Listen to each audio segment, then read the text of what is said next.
Yes yes Ramarao గారు ఒక్క నిమిషం మళ్ళీ మీ దగ్గరికి వస్తాను. శ్రీనివాసరావు గారు నమస్తే అండి. శ్రీనివాసరావు గారు అన్మ్యూట్ చేయండి ఒక్కసారి. నమస్కారం అండి. ఎస్ ఎస్ శ్రీనివాసరావు గారు, నా పేరు సిరాజ్ అండి. సో ఓవరాల్గా మాత్రం తెలుగు రాష్ట్రాల్లోని కాదు ఆంధ్రప్రదేశ్లో మారుతున్నటువంటి పరిణామాలు మీరు గమనించారు. సో వివిధ పార్టీల యొక్క అభిప్రాయాలు ఈ విధంగా ఉన్నాయి. సో వైసీపీ వర్షన్ నేను మళ్ళీ తీసుకుంటాను. సో ఓవరాల్ మీ విశ్లేషణ ఏంటి? రాష్ట్రంలో రాజకీయాలు ఎలా నడవాలో అలా మాత్రం నడవట్లేదండి.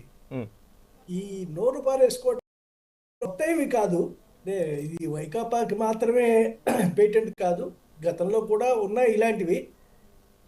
రెండు పార్టీల వాళ్ళు ఇప్పుడు ఫణీంద్ర మాట్లాడినట్టుగా ఎక్కడో ఒక చోట దీనికి అంతం పలకాలండి. అన్ని పార్టీలు కూడా మేము రాజకీయాలను రాజకీయాల్లాగా చేస్తాం, విషయాలకు పరిమితం అవుతాం, వ్యక్తిగతం అవ్వు అనేటువంటి నిర్ణయం కనుక తీసుకోకపోతే ఇది చాలా ప్రమాదకరమైనటువంటి పద్ధతికి వెళ్తుందండి. రాజకీయాలు హింసాత్మకంగా తయారవుతున్నాయి. ఈ హింసాత్మక రాజకీయాలు నడపడంలో మాత్రం డెఫినెట్గా జగన్మోహన్ రెడ్డి ముందుంటాడు. ఎందుకంటే అతని నేచర్ అలాంటిది కాబట్టి హింసాత్మకమైనటువంటి రాజకీయాల్లోకి. సో ఏదో ఒక రకంగా ఎప్పుడూ ఘర్షణ, రెచ్చగొట్టడం, దీనివల్ల రాష్ట్రం యొక్క ఇమేజ్ ఏదైతే ఉందో, ఆంధ్రప్రదేశ్ అసలే కొత్తగా ఏర్పడేటువంటిది, ఆర్థికంగా ఇబ్బందుల్లో ఉన్నటువంటి రాష్ట్రం. ఈ రాష్ట్రాన్ని ఏదో ఒక రకంగా గాడిన పెట్టాలనేటువంటి ప్రయత్నం కూటమి ప్రభుత్వం చేస్తోందండి. సో ఇలాంటి సమయంలో బయట నుంచి వచ్చేటువంటి పెట్టుబడిదారులకు కానీ వారికైనా ఒక రకమైన భరోసా ఈ మధ్య కలిగించగలిగారు. ఈ భరోసా కలగకూడదు, పెట్టుబడులు రాకూడదు, ఆ కూటమి ప్రభుత్వానికి ఒక మంచి పేరు రాకూడదు అనేటువంటి ఆలోచన ఈ జగన్మోహన్ రెడ్డి పార్టీలో ఉంది అనిపిస్తోంది. సో దానికోసం రెచ్చగొట్టడం, మాట్లాడటం అనేటువంటివి చేస్తుంటారు. నిజానికి వాటికి ప్రతిస్పందనగా దాడులు చేయటం, తిరిగి బూతులు మాట్లాడడం లేదా అర్థం లేని చేయటం కన్నా నిజానికి ఈ తెలుగుదేశం కార్యకర్తలు కానివ్వండి, ఇతర పార్టీల బీజేపీ వారు లేదనుకుంటాను, జనసేన వారు కూడా లేదు, ఎవరు కూడా దాన్ని కనుక పట్టించుకోకుండా వదిలేస్తే వాళ్ళే బదనాం అయ్యే ఉండేవారండి. వాళ్ళ పరువే పోయి ఉండేది. నోరు పారేసుకున్నారు అనేటువంటిది. అతను అంబటి రాంబాబు దురుస్తనం మనకు తెలిసిందే. అతను అరెస్ట్ చేశారు. ఇక ఇంటి మీద పడి వెళ్ళటం అనేటువంటి తప్పండి. ఇళ్ల మీదకి వెళ్ళి కొట్టడం కానీ, ఇళ్ల మీదకి వెళ్ళి తగలబట్టడం అనేటువంటి దానివల్ల ఈ కూటమిలో ఉన్నటువంటి పార్టీలు మేము కూడా వాళ్ళకన్నా భిన్నమైనటువంటి వాళ్ళమేం కాదు, రెండు రెండే అనేటువంటి పద్ధతికి వచ్చేసిందండి. ఇది ఒక పొరపాటు జరిగింది.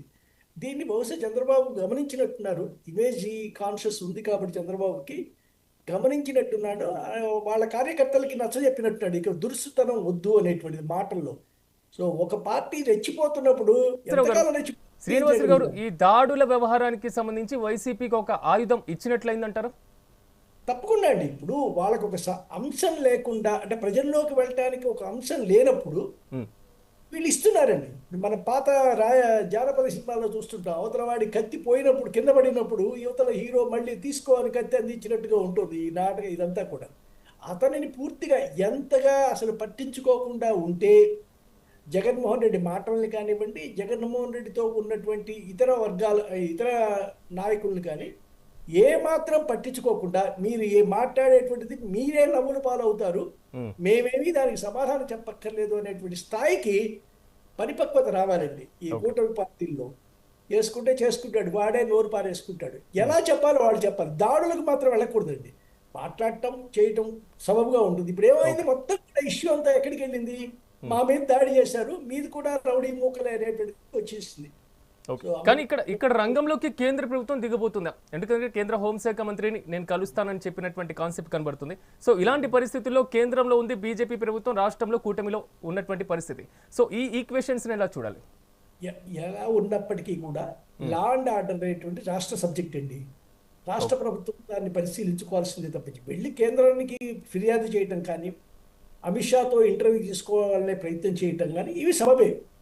అంటే ఒక ప్రతిపక్ష నాయకుడు, ఇక్కడ ప్రతిపక్ష నాయకుడు కాదు, ప్రతిపక్ష పార్టీకి నాయకుడిగా ఉన్నటువంటి వ్యక్తి అడగటం, ఇస్తారా లేదా అనేటువంటిది, ఆయన అంత తీరిగ్గా ఉన్నాడా ఈయన్ని పట్టించుకోవడానికి అనేటువంటి పక్కన పెడితే, ఇలాంటి సహజంగా జరిగేటువంటి రాజకీయ పరిణామాలు ఇలాంటివి ఢిల్లీ వెళ్ళి అక్కడ కూడా మీడియాలో పెట్టడం, అక్కడ కూడా దారుణ, ఇవే నార్మల్గా జరిగేటువంటి రాజకీయ పరిస్థితి.